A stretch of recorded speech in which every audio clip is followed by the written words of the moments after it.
A number of years ago, I was reading a book, and it was about a typical parish. The parish was located in New York, and the author followed life in the parish for about a year, from when a new priest arrived and new staff had started working, and recounted all the different things that were going on throughout the year.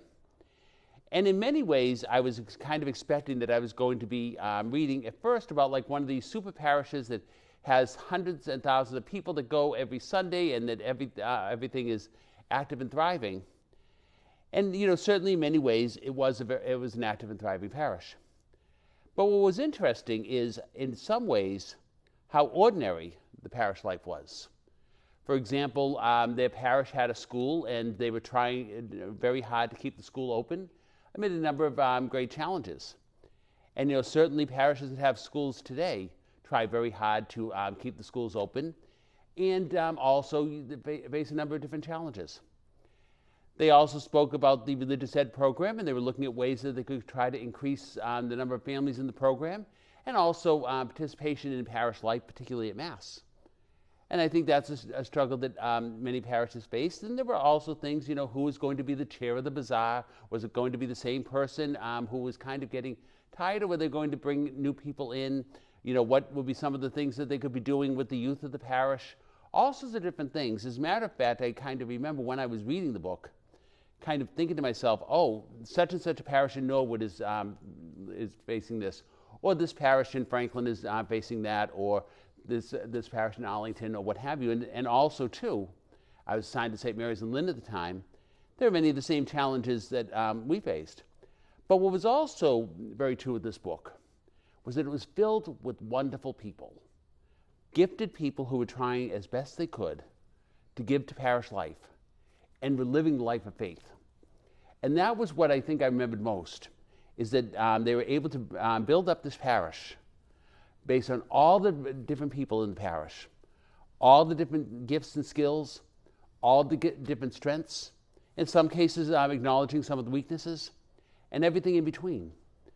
And you saw that as people were going through life, with the joys of life, such as the birth of a child, or the challenges of life, such as losing someone we love, they moved forward in faith, and they moved forward together as a community.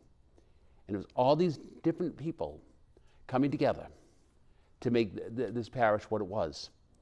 And you can go to any parish in our own archdiocese, or any of the dioceses that join us through Catholic TV, and go into a parish, and you can find the same thing. A wide variety of people who try as best they can to live lives of faith, share the gifts that they have, and end up being the body of Christ and the presence of Jesus Christ in our world.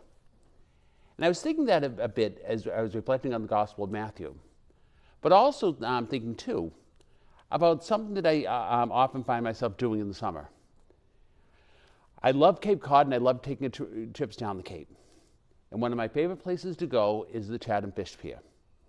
And what's interesting is, when they're unloading the boats, you see all sorts of different fish. And just as they speak in the Gospel today, they put all the different fish into different containers and then haul them ashore. And probably in a day or two, those fish are in a fish market or at a restaurant, and they become a sumptuous meal. And there's quite a variety. As a matter of fact, sometimes when you're looking, you don't realize how many different fish are caught.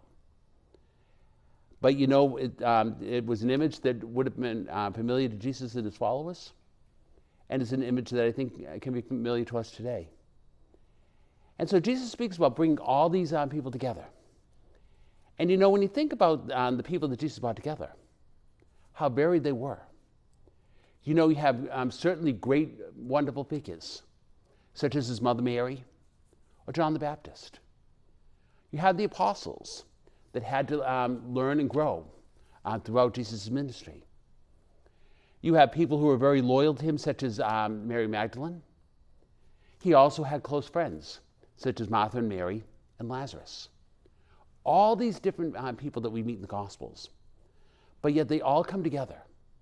And they, kind of like he mentions with all these fish that are caught. And think of the wonderful things that they do. and how great they end up becoming.